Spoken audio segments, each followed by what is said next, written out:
Hemos estado estudiando acerca del proyecto de Dios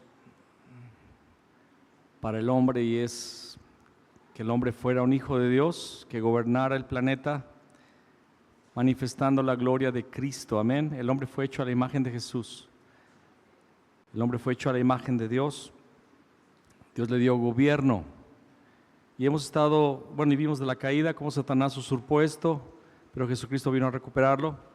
Y lo último que vimos la semana antepasada fue que es verdad que el Evangelio trata de nuestra redención. Es verdad que lo primero que se necesita resolver es el estado de separación del hombre.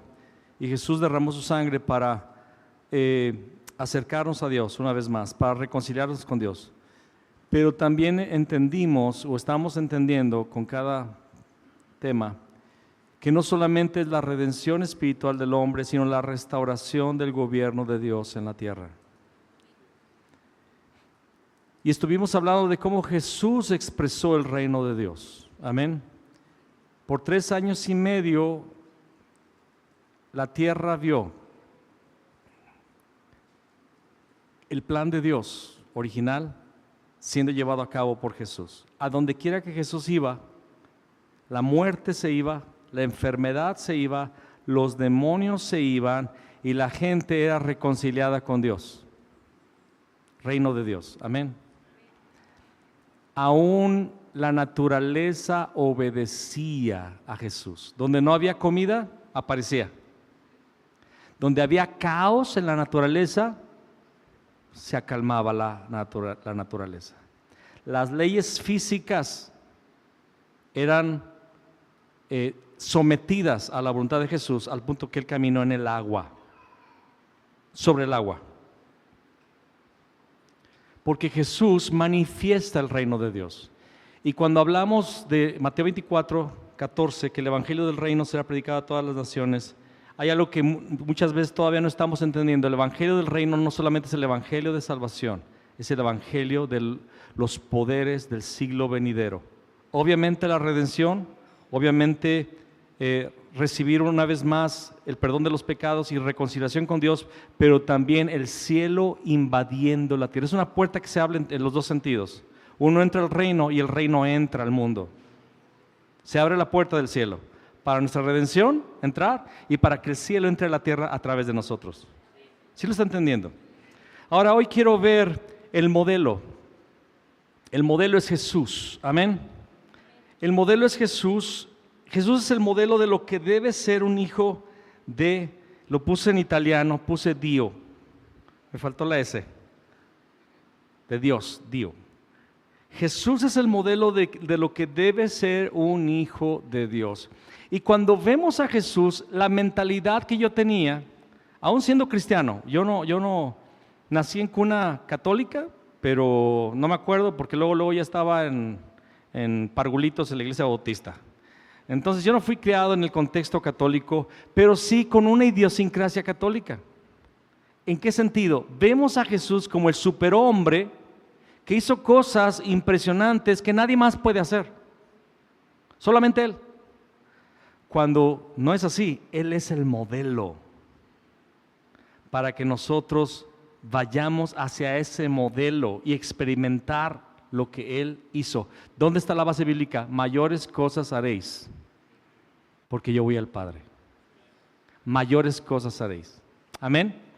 Jesús es el modelo. Ahora yo quiero empezar con lo básico del modelo. Y lo primero es que Jesús fue engendrado del Espíritu Santo. Es la primera cosa que necesitamos ver. Para algunos van a decir, bueno, qué básico, pastor, usted me está hablando de algo muy básico, pero es básico. Lo raro es que nos saltamos lo básico, como el jovencito que entra a la secundaria y no sabe las tablas de multiplicar. Y tú dice el profesor, ¿cómo llegaste hasta aquí si no sabes ni multiplicar? ¿No es así?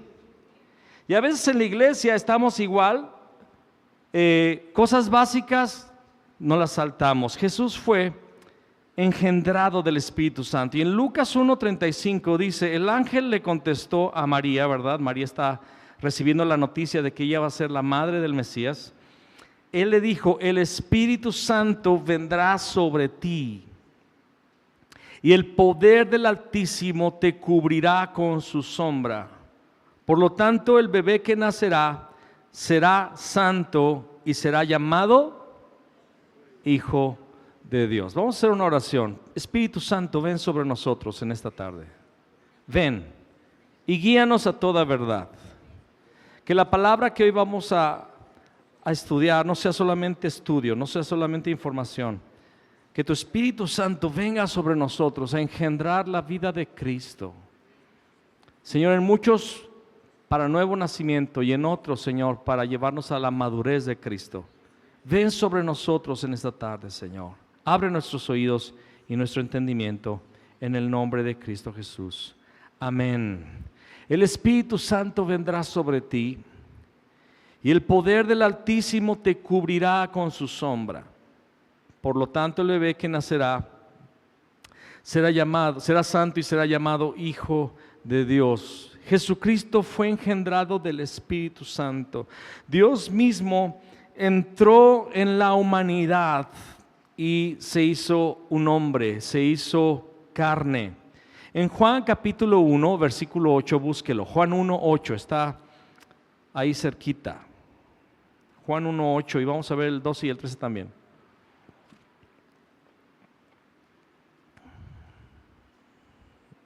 Perdón, puse 8, está mal. Juan 1, 12.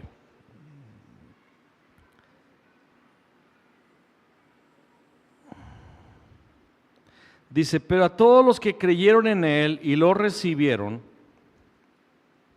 les dio el derecho de llegar a ser hijos de Dios. ¿A quiénes? A los que creyeron y le recibieron. Versículo 13, ellos nacen de nuevo, no mediante un nacimiento físico como resultado de la pasión o de la iniciativa humana. ¿Cómo es el que nace de nuevo? No es por una decisión, no es por una iniciativa de la carne, dice, sino por medio de un nacimiento que proviene de Dios. Así como Jesús nació por el poder del Espíritu Santo, José no tocó a María, fue el Espíritu Santo que vino sobre María. De la misma manera, los hijos que Dios ha planeado tener deben nacer por un nacimiento que proviene de Dios. En la versión Reina Valera dice, los cuales no son engendrados de sangre, ni de voluntad de carne, ni de voluntad de varón, sino de Dios. Renacemos o nacemos de nuevo por la voluntad de Dios, porque Dios así lo desea, porque Dios así lo permite. Amados, muchas personas que vienen a la iglesia desde hace mucho tiempo piensan que han nacido de nuevo, pero esto en realidad no ha sucedido, porque sus vidas están muy distantes de lo que es ser un hijo de Dios. Y es donde yo quiero ponerme un poquito pesado, pero para bien. Tenemos que examinarnos a nosotros mismos si estamos en la fe, como dice la palabra. Tenemos que ser honestos y examinar nuestra vida y realmente investigar si nosotros hemos nacido de nuevo. Porque hoy día en la iglesia, esto lo escuché de un brasileño y me pareció completamente correcto, la iglesia crece por adhesión y no por conversión. ¿A qué me refiero? La gente empieza a venir, le gusta, le parece bien, le parece correcto, se convence de que está bien y pasa el tiempo convencida de que es verdad, pero se adhirió, no se convirtió. No tuvo esa experiencia. Yo siempre digo que el evangelio no es religión, el evangelio es experiencia.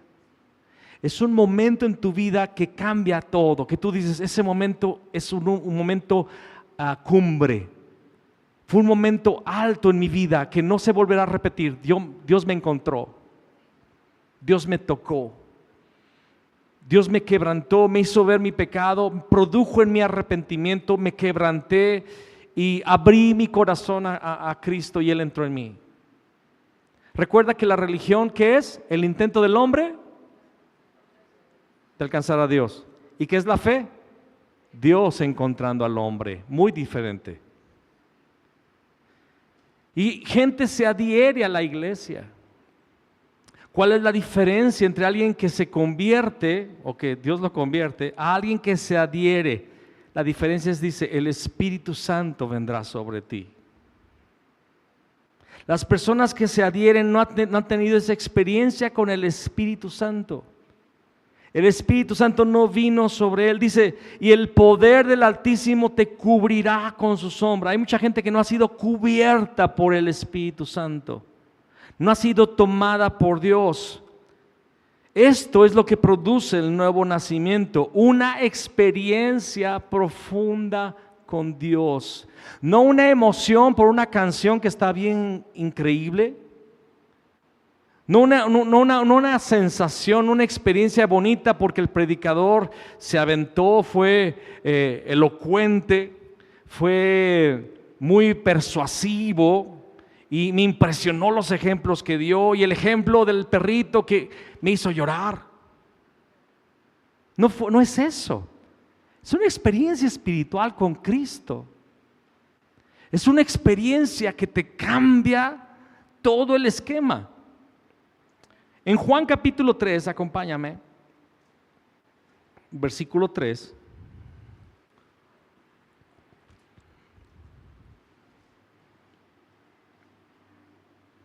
Dice la palabra, Jesús le respondió, te digo la verdad, a menos que nazcas de nuevo, no puedes ver el reino de Dios.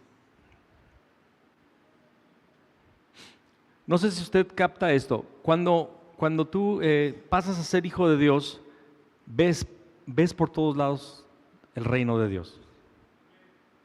¿A qué me refiero? Ves la oportunidad de que el reino de Dios, ves la necesidad de que el reino de Dios incurra, irrumpa en ese lugar.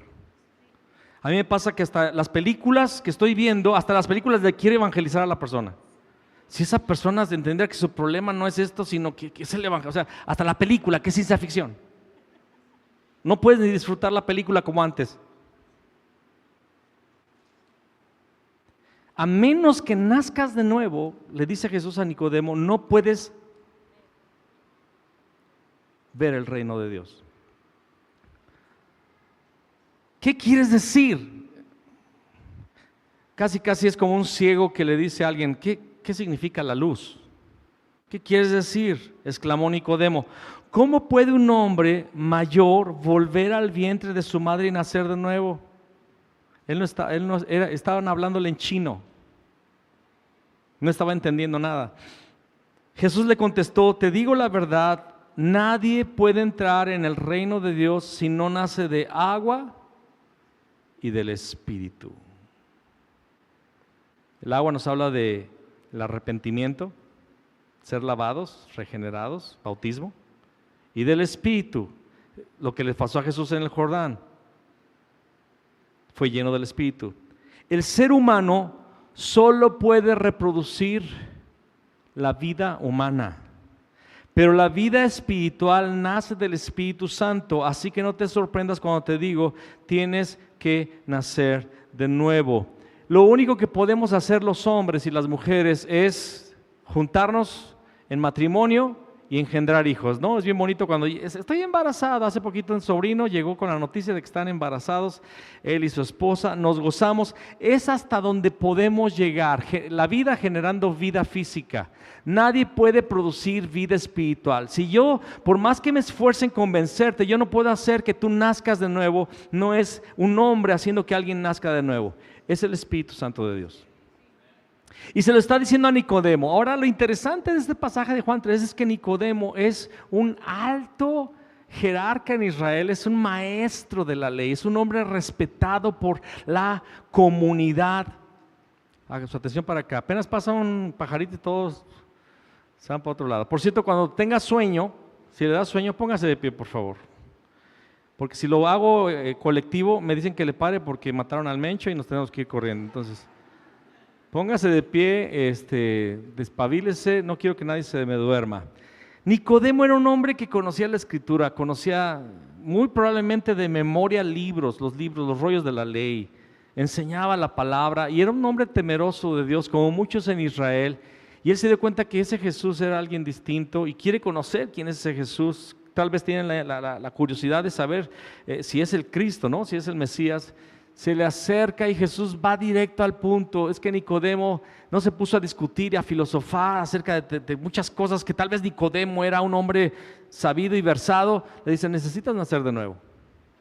Todo tu conocimiento, todo lo que has hecho, tu currículum impresionante, a mí no me impresiona. Tú no has nacido de nuevo. No puedes ver el reino de Dios. La vida humana solo puede reproducir vida humana, pero la vida espiritual nace del Espíritu Santo. ¿De dónde viene la vida espiritual? Solamente un toque de Dios, amados. Así que no te sorprendas cuando te digo, tienes que nacer de nuevo. ¿Cómo puedo nacer si nací de nuevo? ¿Cómo puedo saber si nací de nuevo? Hay 4 cosas que yo apunté aquí, hay muchas más, pero hay 4 que yo apunté. Hermanos, lo primero, es una experiencia sobrenatural que te llena de una paz divina. Sin Cristo tienes temor, estás bajo miedo. Y cuando tienes la experiencia con Cristo, viene una paz a tu corazón. De hecho, cuando yo tuve mi experiencia de conversión, lo que Dios me permitió sentir fue el miedo del pecado. El pecado en el que me tenía atado, en el cual yo vivía. Yo sentí ese miedo de Dios. Y cuando le entregué mi vida al Señor, yo experimenté su paz. Paz con Dios. La paz. Segundo, lo primero que también experimentas es hambre de Dios. Después de la paz, viene... ¿Qué viene? Cuando una persona realmente tiene una experiencia con Cristo Jesús, siente hambre. Es interesante que los bebés cuando nacen, lo primero que quieren quieren pegarse al pecho de la madre. Es lo primero que quieren hacer. Y impresionante, la mujer que nunca tuvo leche, en ese momento, ¡pras!, una fuente se abre. Tienen hambre. Por eso Pedro dice, desead como niños la leche espiritual no adulterada. Amén, gracias. Tercero, experimentas un deseo de la santidad. Experimentas un deseo de abandonar el pecado. Te das cuenta de que eso es así como vivías, todo lo que hacías está mal y quieres ser santo. Quieres ser de Dios. Hasta hay gente que no sabe cómo decirlo y muchos dicen, yo quiero ser de Dios. Quiero ser una mujer de Dios. Hay un hambre, una sed de Dios, un deseo por ser santo. Y cuarto, experimentas un deseo de hablarles a otros de Jesús. Inmediatamente sales queriendo hablarle a todos de Jesús. No sabes ni cómo hacerlo, les hablas de tu experiencia simplemente. Y quiero que captes estos 4 puntos. Primero, sientes paz. Segundo, hambre de Dios. Tercero, deseo de ser santo. Y cuarto, quieres hablarle a otros de Jesús. Y puede haber otros más, pero estos 4 se me hacen algo muy básico, muy sencillo, muy claro. Lo he visto claramente. Si tú no tienes esto, si no experimentaste esto, algo no está bien. Y tal vez tú eres un adherido, no un convertido.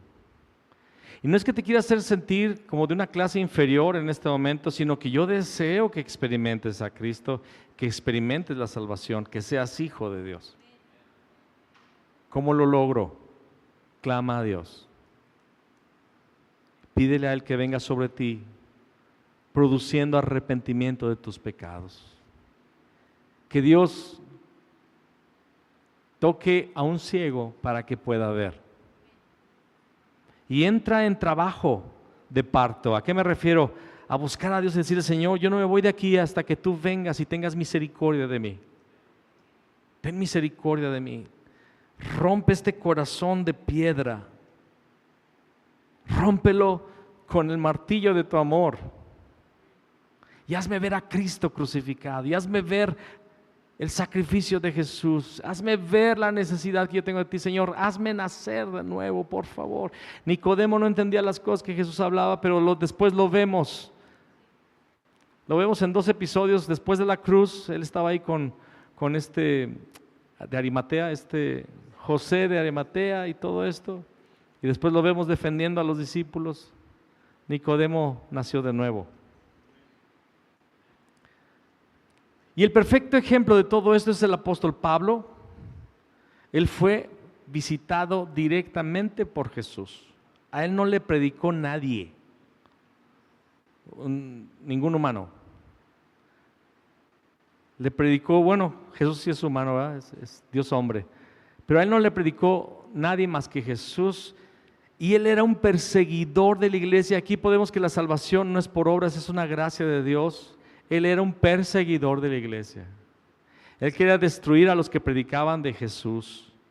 Y siendo un perseguidor de la iglesia, nació de nuevo no por un mérito propio, no por la evangelización de alguien más, sino por designio del Espíritu Santo. Y eso nos da esperanza. Eso nos da esperanza. Y vamos a ver el modelo que es Jesús, de ser un hijo de Dios, pero dentro de ese modelo, Pablo es otro modelo. Es un modelo para nosotros que no somos Jesús y que podemos llegar a manifestar la vida de Jesús. Lo vemos en Pablo. Él nació por designio del Espíritu Santo. Nadie le evangelizó. Cristo vino a su encuentro. Ahí iba hacia Damasco a buscar encarcelar a los que seguían el camino, y una luz le rodeó, cayó al suelo, escuchó una voz que le decía: Pablo, me estás persiguiendo. ¿Quién eres? Soy Jesús, ¿a quién persigues? Estás queriendo darte de trompos con Sansón, con Goliat, con un gigante. No puedes, estás tratando de pelear contra mí. ¿Qué debo de hacer? Ve y entra a la ciudad, se te va a decir lo que debes de hacer. Vamos a buscar Hechos 9, 17, 20. 9, 17 al 20.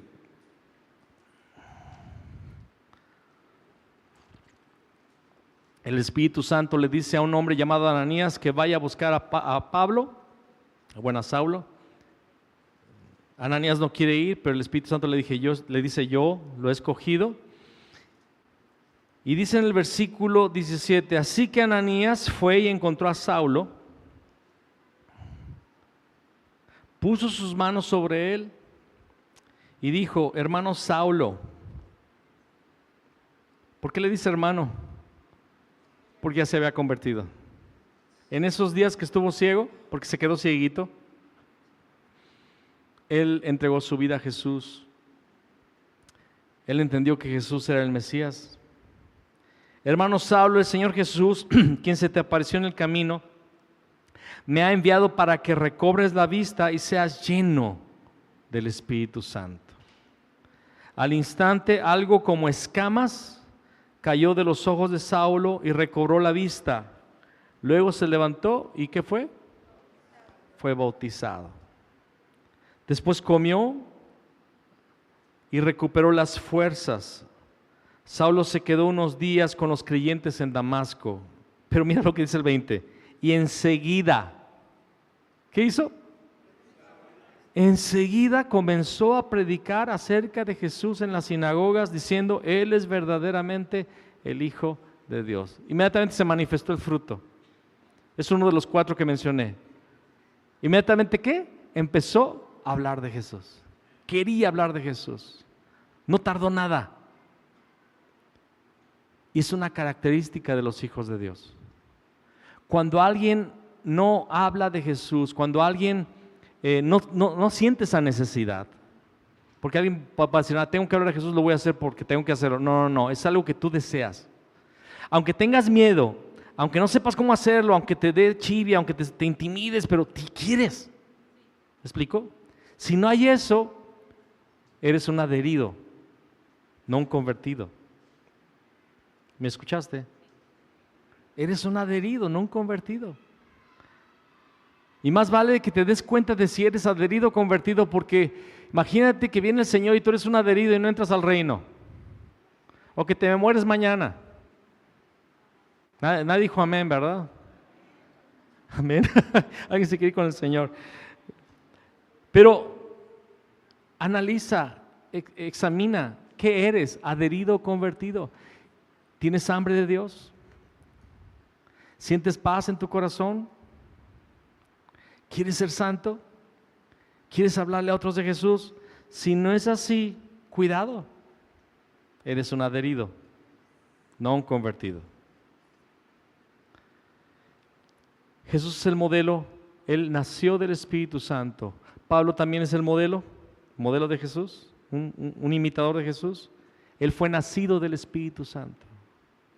Tanto que nadie le llevó el Evangelio, fue el propio Jesús. Y experimentó el cambio en su vida, pudo ver espiritualmente el reino de Dios y empezó a predicar del Evangelio. Ahora, segunda característica que yo veo en Jesús, hay muchas y hay otras tal vez que Dios te pueda hablar. Este tema no es total, ¿verdad? Es solamente un atisbo, es una parte de esto. Pero la segunda característica o el segundo prisma, ¿verdad? Faceta de Jesús es que Él estuvo guardado en el anonimato hasta el tiempo de Dios. Él estuvo guardado en un proceso de Dios. Vamos a Lucas 3:23.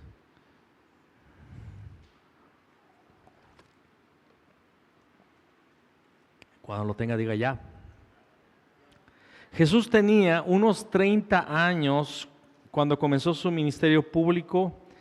Jesús era conocido como el hijo de José, José era hijo de Eli. Escúchame, ¿cuánto tiempo pasó para que Jesús empezara su ministerio? Como 30 años. Yo recuerdo con 21, yo ya quería ser pastor, ya no aguantaba, yo ya, es que quiero el ministerio y todo, ¿no? ¿Y cuántos chavos ya a los 29 se sienten bien viejos? A ver, sean honestos. Nadie quiere levantar la mano, ¿verdad? Mi hijo me dice, estoy bien viejo, eres un niño. Pero realmente, ¿qué pasó en la vida de Jesús por esos 30 años? Era el Hijo de Dios, amados. Era el Hijo de Dios. Pero aún vemos en Hebreos que dice la palabra que Jesús no tomó ningún atajo para nada en su vida. Él no copió ningún examen. Él no llevaba acordeones espirituales para las cosas. Él pasó cada parte de su vida, cada parte de la agenda de Dios. Él hizo la agenda de Dios. Lo primero que vemos en Jesús también es, aparte, lo primero es nacer del Espíritu. Segundo, Él esperó el tiempo de Dios. Él estuvo guardado, Él estuvo aprendiendo, Él estuvo creciendo en estatura y en conocimiento, en sabiduría delante de los hombres. Él estuvo aprendiendo la palabra, Él fue guardado. Él estuvo escondido, él se la pasó en el anonimato, que creo que es un factor que falla mucho dentro de la iglesia con los recién convertidos o con las personas. A veces en las iglesias, y lo he visto este error cometido una y otra vez, vemos a alguien que se encuentra con el Señor, empieza a predicar luego el evangelio y ya lo queremos poner con los del líder de jóvenes. Ya lo ponemos de líder de algo porque tiene liderazgo, porque tiene carisma, porque hay una palabra que se me va, que es, no sé qué, elocuente. No elocuente, pero hay otra palabra que tiene que ver con, que también dice elocuente, pero se me olvidó. Bueno, es muy bueno para hablar, tiene liderazgo, tiene experiencia, fue subdirector de la AT&T, no sé qué, entonces ya lo metemos. Y en los requisitos para ministrar dice que no sea un nuevo convertido. Pero hermano, Pablo empezó a predicar luego en las sinagogas. Espérate, vamos a ver lo que le pasó a Pablo. Jesús estuvo 30 años en silencio. No talló pajaritos de madera y los echó a volar, como algunas películas dicen. Cero. Él se la pasó trabajando, cuidando de su familia. En algún momento José murió. No aparece José a los 30 años, solamente aparece María y sus hermanos y hermanas, trabajando para su hogar, obedeciendo a su madre. Por eso se atrevió María, Jesús, haz esto y haz aquello. Cuando veo a María mandándole a Jesús ayudarles con lo del vino en las bodas de Canaán, me acuerdo de mi madre. Que a veces estoy con los pastores y todo. Oye, Fabián, ¿qué quieres que? Madre, soy el pastor de estos pastores, mamá. Y María como que no se dio cuenta que ya había transicionado de ser el hijo que ella tuvo que cuidar, ahora al hijo que gobierna sobre todas las cosas. Y lo vimos en estos pasajes de estos días, ¿no? Tu madre y tus hermanos te buscan. Mi madre y mis hermanos son los que hacen la voluntad. Y yo creo que María se quedó, está bueno. Aunque siempre cuidó de ella hasta el momento de la cruz. Pero 30 años guardado. Y esto también lo vemos en la vida de Pablo. Ahí en Gálatas capítulo 1, 16 al 20 y 2, 1 al 2. Búsquelo por favor, Gálatas 1, 16 al 20. En Gálatas él relata qué pasó después de su conversión de Hechos 9. Y cuando lo tenga diga ya. Cuando esto sucedió, no me apresuré a consultar con ningún ser humano, tampoco subí a Jerusalén para pedir consejo de los que eran apóstoles antes que yo. En cambio, me fui a la región de Arabia y después regresé a la ciudad de Damasco. Luego, 3 años más tarde, ¿cuántos años más tarde? Fui a Jerusalén para conocer a Pedro y me quedé 15 días con él. El único otro apóstol que conocí en esos días fue Santiago, el hermano del Señor. Declaro delante de Dios que no es mentira lo que escribo. 2:1. Luego, 14 años más tarde, ¿cuánto tiempo ya llevamos? 17. 14 años más tarde regresé a Jerusalén, esta vez con Bernabé y Tito también vino. Fui a Jerusalén porque Dios me reveló que debía hacerlo. Durante mi tiempo allí me reuní en privado con los que eran reconocidos como los dirigentes de la iglesia y les presenté el mensaje que predico a los gentiles. Quería asegurarme de que estábamos de acuerdo porque temía que todos mis esfuerzos hubieran sido inútiles y que estaba corriendo la carrera en vano. Entonces, vemos en Hechos 9 que se convierte y empieza a predicar en las sinagogas. Pero vemos en la historia que lo quieren matar y lo mandan a lejos. Aparece 3 años después, conoce a Pedro, también a Santiago, y platica con ellos, porque era conocido como el perseguidor, pero lo mandan lejos. Se queda allá lejos, creo que es en Tarso otra vez, y luego Bernabé, cuando se da cuenta que en Antioquía de Pisidia, un lugar gentil, reciben el evangelio, dice, aquí sería muy bueno traerme a Pablo. Y va a buscarlo, se lo lleva a Antioquía y ahí se empiezan a ministrar la palabra. Y ahí es cuando dice que 14 años más tarde va a Jerusalén, habla con los líderes de la iglesia y les dice, este es el mensaje que Dios me dio. ¿Cuál era el mensaje que recibió Pablo? La evangelización de los gentiles. Efesios capítulo 2, ministerio a los gentiles. Y le dice la palabra en Hechos que le dan la diestra en señal de compañerismo, y es donde empieza toda la historia de Pablo. De ahí en adelante sigue todo el Nuevo Testamento, Pablo. Ya nada más vemos a Pablo. Al principio el pobre Pedro no me le da unos cuantos capítulos, pero Pablo después agarra toda la preeminencia, ¿no? Bueno, es que cuando lleguemos al cielo nos vamos a dar cuenta, y va a decir el Espíritu Santo, es que a Pedro lo mencionó un montón en los evangelios. Y después vino el tiempo de Pablo. Pablo pasó 17 años. Ahora, Jesús 30, Pablo 14, Moisés 40. No hay un tiempo específico de decir 14, 17, 30. Lo que hay es un proceso. Jesús entró a un proceso. Los hijos de Dios entran a un proceso. Cuando yo me fui a Brasil, yo pensé que yo estaba listo para comerme el mundo. Y no me di cuenta que estaba entrando en un proceso de 8 años. Dios tiene procesos preparados para los hijos de Dios. Cuando ese proceso no se respeta, lo único que hacemos es destruir esa gema que Dios tenía ahí lista para la iglesia. Y lo he visto una y otra vez. Personas nuevas en Cristo que se convierten y que son rápidas para aprender la palabra, son rápidas para entender la doctrina, ya porque conocen bien la palabra, ya porque entendieron esto y aquello, ya pensamos que los podemos poner a liderar.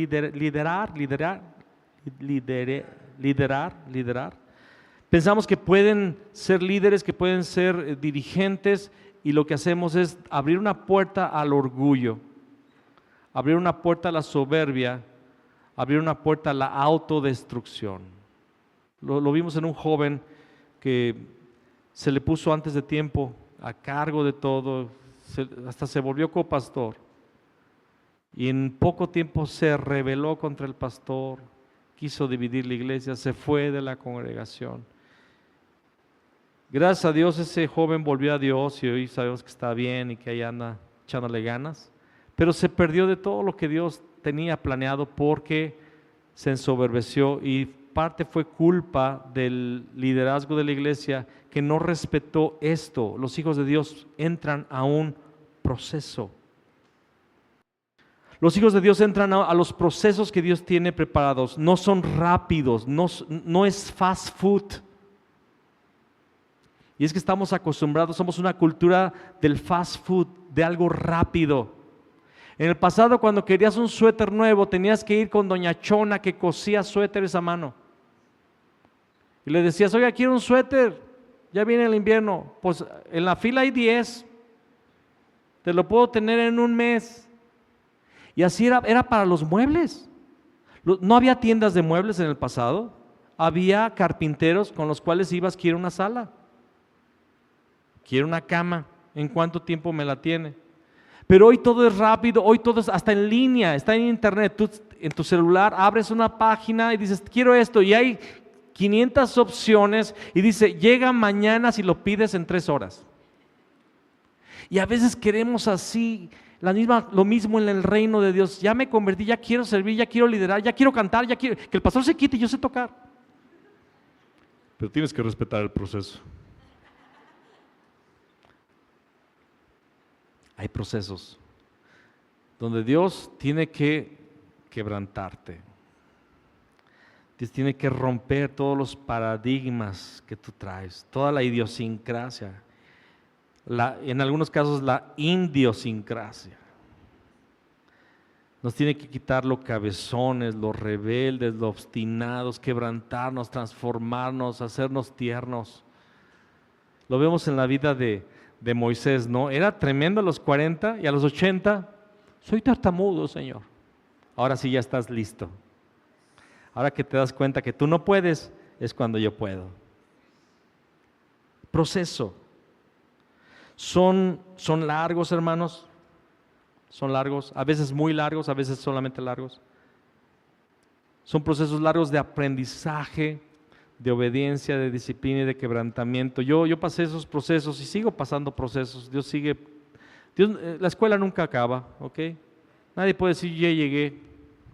Pablo ya estaba viejo, era un hombre de Dios. Dios usaba a Pablo con milagros extraordinarios y él dijo al final, no considero haberlo alcanzado ya, pero una cosa hago, olvidando lo que queda atrás y extendiéndome a lo que está delante, prosigo al blanco del supremo llamamiento en Cristo Jesús. ¡Qué humildad! Era para mí el gran apóstol Pablo y él dijo, todavía no lo he alcanzado. ¿Dónde estaremos nosotros? Y es como en la carpintería, a mí me trató el Señor primero con lija del 340, así burdo, para tumbar todo el barniz viejo. Y después lijas más finas, hasta el punto que solamente eran acabados. Y hoy día solamente usa una lija finísima llamada Memo para tratar mi vida y quebrantar. Lija fina, te dije lija fina, hermano. Es broma, mi querido, es broma, tú sabes. Pero Dios sigue en ese proceso de quebrantamiento. Son largos. Hermano, pero mi proceso ya duró tanto, pues ¿qué está pasando? Que no está el Señor liberándote. Hay algo que no estás entregando todavía. Depende de ti. Cada quien tiene un timer. Ya dije una palabra en inglés, hijo, timer. Ahí voy. Cada quien tiene un tiempo y depende de nuestra apertura al proceso de Dios. Amén. Y más te vale decir, Señor, quebrántame, trátame, aquí estoy. Haz morir todo lo terrenal. Amén. Lo vemos en Jesús, lo vemos en Pablo. Tercero, las cosas, vemos en Jesús el modelo. Amén. en Jesús las cosas de este mundo no habitaban en su corazón. Y eso es bien importante. El mundo no estaba en él.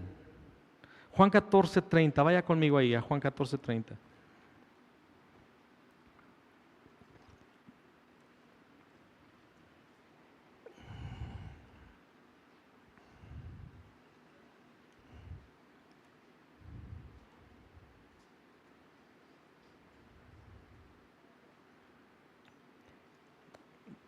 No hablaré ya mucho con vosotros, porque viene, ¿quién?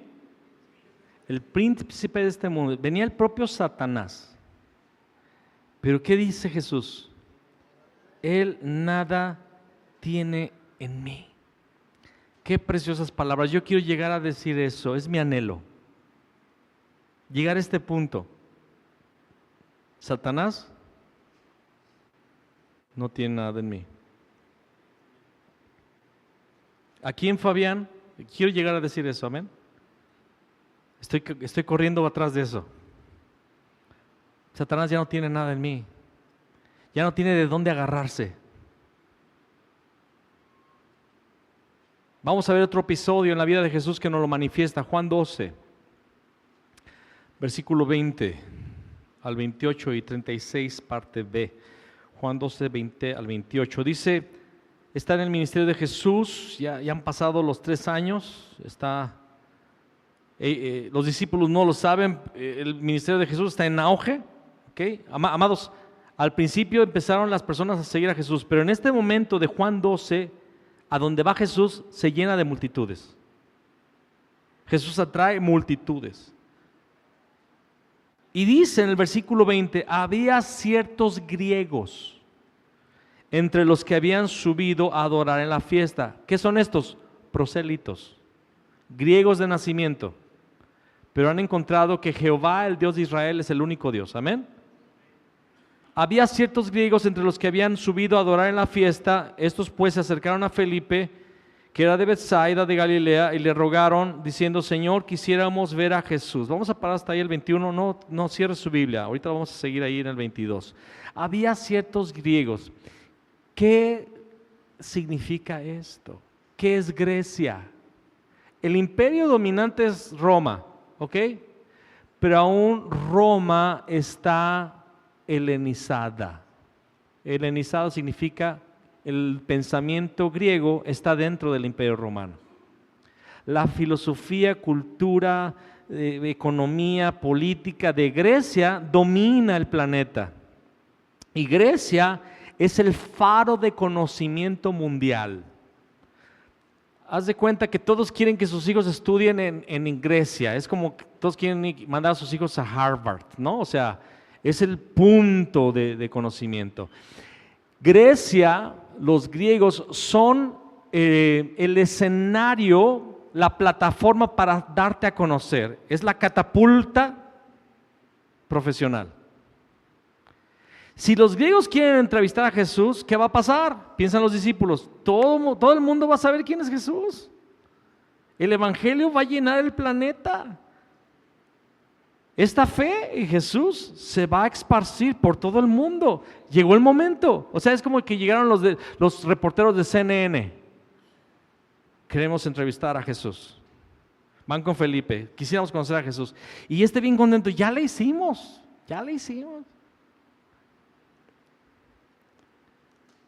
El versículo 22, Felipe fue y se lo dijo a Andrés. Entonces Andrés y Felipe se lo dijeron a Jesús. ¿Qué responde Jesús? Jesús le responde, ha llegado la hora para que el Hijo del Hombre sea dado a conocer al mundo. No, para que el Hijo del Hombre sea glorificado. ¿Cuál es la gloria? De cierto, os digo que si el grano de trigo no cae en la tierra y muere, queda solo, pero si muere, lleva mucho fruto. El que ama su vida la perderá, y el que aborrece su vida en este mundo para vida eterna la guardará. Si alguno me sirve, sígame, y donde yo estuviere, allí también estará mi servidor. Si alguno me sirviere, mi Padre le honrará. Ahora está turbada mi alma, ¿y qué diré? Padre, sálvame de esta hora. Mas para esto he llegado a esta hora. Padre, glorifica tu nombre. Entonces vino una voz del cielo, lo he glorificado y lo glorificaré otra vez. Versículo 36, parte B. Estas cosas habló Jesús y se fue y se ocultó de ellos. Estas cosas habló Jesús y se fue y se ocultó de ellos. ¿Cuál es la motivación de tu corazón? Porque es bien interesante que aún el propio ministerio o aún el propio servicio a Dios se vuelve una plataforma para satisfacer los egos personales. Esa es una área que Dios tiene que tratar en el proceso con nosotros y que trató conmigo. ¿Por qué quería grabar música cristiana en el pasado? ¿Realmente porque quería alabar al Señor o porque quería ser el Luis Miguel cristiano de aquella época? No sé qué está pasando, que mi vida está cambiando.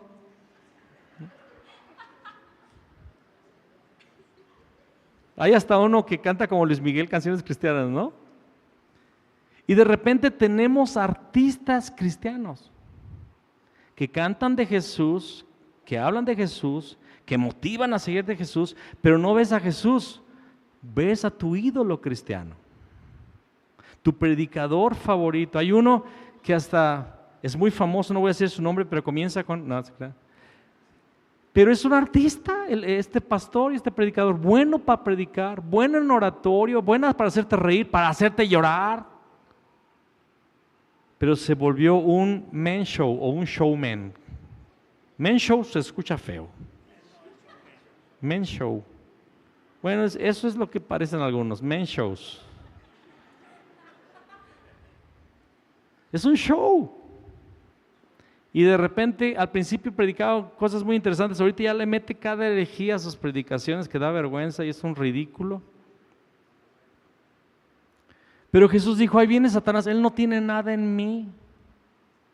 Jesús realmente que vino a morir por nuestros pecados. No vino a hacerse famoso, no vino a hacer el mandamás. Jesús, bien, llegó la CNN de Grecia, te quieren entrevistar. Y Jesús, vamos, no, les digo una cosa, si el grano de trigo no cae a tierra y muere, queda solo. Pero si muere, lleva mucho fruto. Y luego parafraseando Jesús dice, estoy muy angustiado porque viene mi momento más difícil, estoy a punto de ir a morir a la cruz. Y no solamente ir a morir, sino que me van a avergonzar, me van a dejar semidesnudo, se van a burlar de mí, voy a sentir la carga del pecado, todos mis amigos me van a abandonar, voy a ser traicionado por mi mejor amigo. ¿Cuántos saben que Judas era su mejor amigo? Voy a quedar solo. A la hora de orar, se van a quedar ustedes dormidos. Voy a enfrentar el momento más difícil, pero para esto vine, así dice, para esto vine. Glorifica tu nombre, Padre. ¿Y qué dice el Padre cuando escucha a Jesús que está rechazando la fama y abrazando la cruz? Se escucha la voz del cielo que dice, lo he glorificado y lo glorificaré aún una vez más. Y al final dice la palabra que después de hablar estas cosas Jesús va y se oculta, decide morir. Pablo también experimentó esto. Ahí en Gálatas capítulo 6, versículo 14, búsquelo.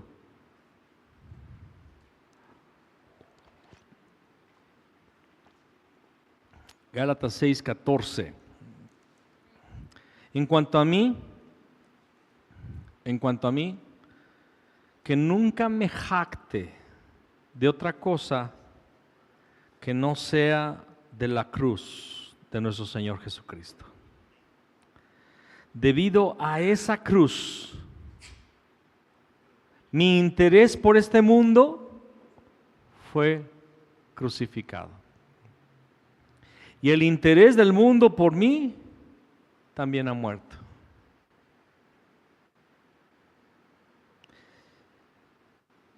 ¿Qué fue lo que perdió Pablo por convertirse en discípulo de Jesús? ¿Qué perdió él? Hermanos, él lo perdió todo. Muchos adheridos que no son convertidos, en realidad no se han convertido porque aman todavía el mundo. ¿A qué nos referimos con el mundo? No solamente estamos hablando de la fiesta, la bebida y el pecado, pero la reputación, no ser rechazados. Porque el Evangelio, cuando tú realmente te conviertes o el Señor te convierte, realmente genera repudio.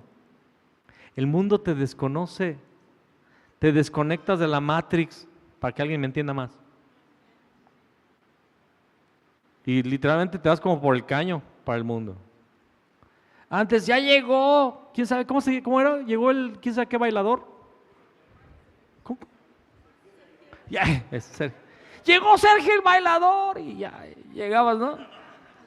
Llegó la fiesta, o sea, el que cuenta los chistes, el que pone la cosa alegre, aquí se va a hacer, ya no llega Sergio el bailador, llega Sergio el cristiano. Ya llegó el santurrón, el anticuado, ya no chupa, ya no baila, ya no echa chiste rojo, ya no nos divierte, ya nos quiere hablarnos de Jesús y nos quiere llevar a sus eventos. Repudio, rechazo. Todo lo perdió. Dice Pablo, yo no me jacto de otra cosa. Pablo era un hombre que hablaba mínimo 3 a 4 idiomas.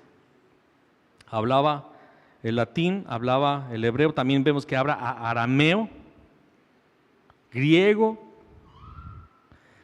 Había estudiado con los más grandes maestros, era de la curia, era de la crema, de los más famosos. Él tenía amistad con los políticos de Israel, tanto que recibía cartas para con poderes para ejercer cárcel y todo esto. Era conocido, era famoso, se suponía que iba a ser uno de los más grandes rabís en Israel. Óyeme, discípulo de Gamaliel. Iba a ser de los rabinazos de ahí, rabinazos chistosos. En Israel se le encuentra a Jesús y truena todos sus planes, truena toda su carrera, le echa abajo todo lo que había construido, pero él dice, si de algo me puedo jactar, no iba a ser todo lo que dicen en Corintios, ¿no? En cuanto a la ley fariseo, hebreo de hebreos, circuncidado al 8º día, de la tribu de Benjamín, papá. Él ahí tiene todo su currículum. Si de algo me puedo jactar, es de la cruz.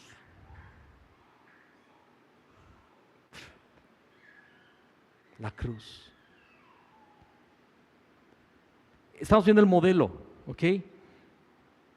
Debido a esa cruz, mi interés por este mundo fue crucificado. Pablo ya no le interesaba el mundo, ya no le interesaba la fama, ya no le interesaba ser un rabí, ya no le interesaba ser respetado, ser honrado, ya no le importaba, no le interesaba ser un líder. Lo único que le importaba era vivir su vida para agradecer la sangre que salvó a un pobre pecador. Verdad les digo en Cristo, yo soy el más grande pecador por el cual Cristo murió. Palabras de Pablo. Yo soy el primero de los pecadores por el cual Cristo murió.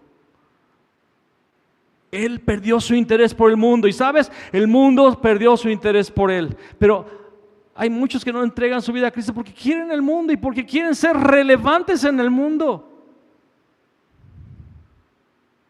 Escúchame, los seguidores del mundo, los seguidores de Cristo no van a ser relevantes para el mundo.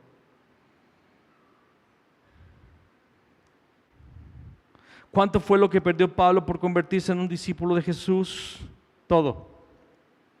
La pregunta interesante es, ¿cuánto estás dispuesto tú a perder por el nombre de Cristo Jesús?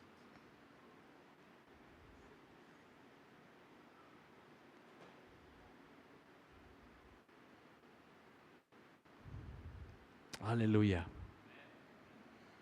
Terminamos con el último punto de muchos que puede haber, pero Jesús solo hacía la agenda del Padre.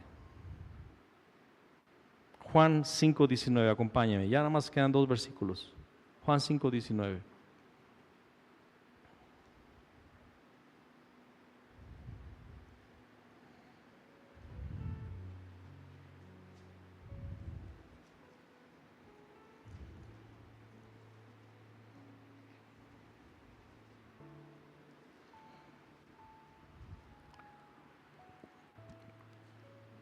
Juan 5:19 dice: entonces Jesús explicó, les digo la verdad, el Hijo no puede hacer nada por su propia cuenta, solo hace lo que ve que el Padre hace.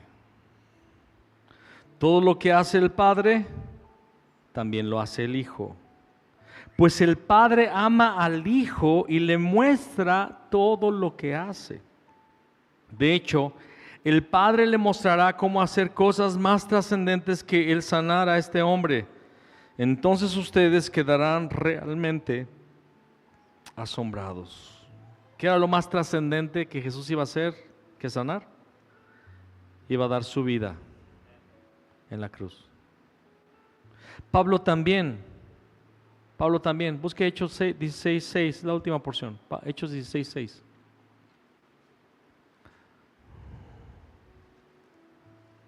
Póngase de pie, por favor.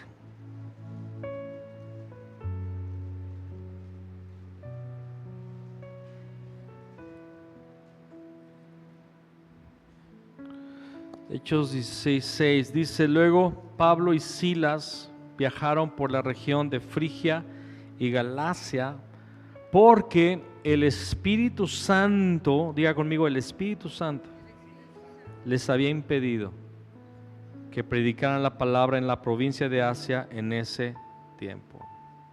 Muchas veces vemos los viajes de Pablo y nos imaginamos como que Pablo pensaba, vamos a hacer esto, vamos a hacer aquello, ¿qué te parece? Vamos a ir acá y allá, y que Pablo hacía lo que bien le parecía. Y en esta porción de Hechos 16:6 nos podemos dar cuenta de esta característica de los hijos de Dios.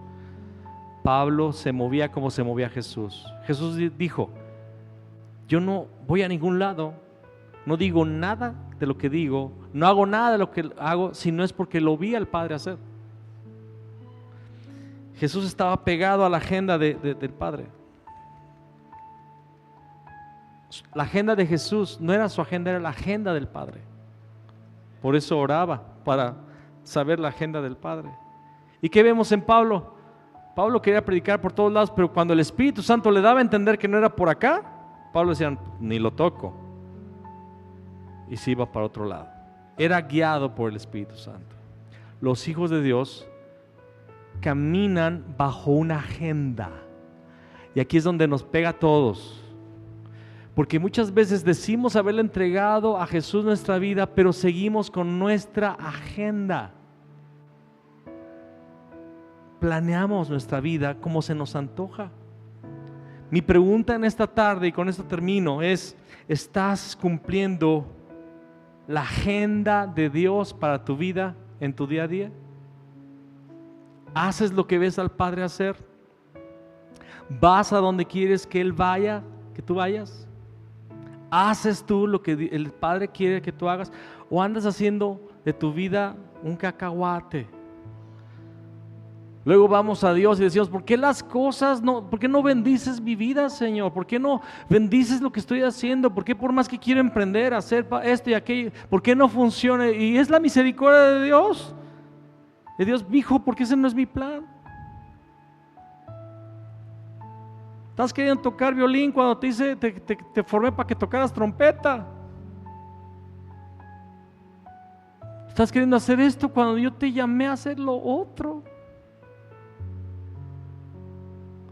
Dices que me entregaste tu vida, pero tu vida tú la gobiernas. Haz lo que se te da la gana. Hermano, pero yo no hago nada pecaminoso. La palabra dice que el que sabe hacer lo que es bueno y no lo hace es pecado. ¿A qué se refiere? El que sabe lo que Dios quiere para su vida y no lo hace es pecado. Dios envía a Jonás a Nínive y se va para Tarsis. pues el barco naufraga, ¿no? El barco casi naufraga. Pero Jesús, qué preciosas palabras de Jesús. El Hijo no puede hacer nada por su propia cuenta. Solo hace lo que ve que el Padre hace. Cierra tus ojos. Aleluya.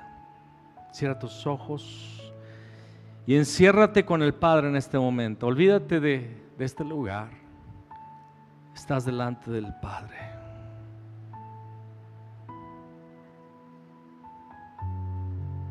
Señor, queremos ser nacidos del Espíritu.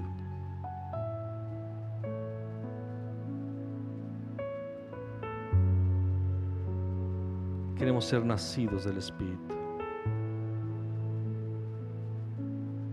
Queremos estar guardados en el anonimato, siendo procesados. Queremos entrar en el proceso de transformación.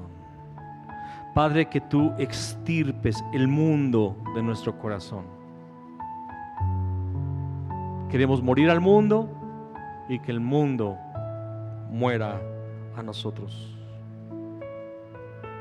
Y Señor, queremos cumplir la agenda que tú tienes para nuestra vida. Díselo al Señor. Nacido del Espíritu, guardado en un proceso, el mundo es extirpado de ti y vives para cumplir su agenda. Esos son los hijos que Dios quiere tener. Esos son los hijos que Dios está formando. Y Dios está llamando a muchos. Dios está llamando a muchos a nacer de nuevo.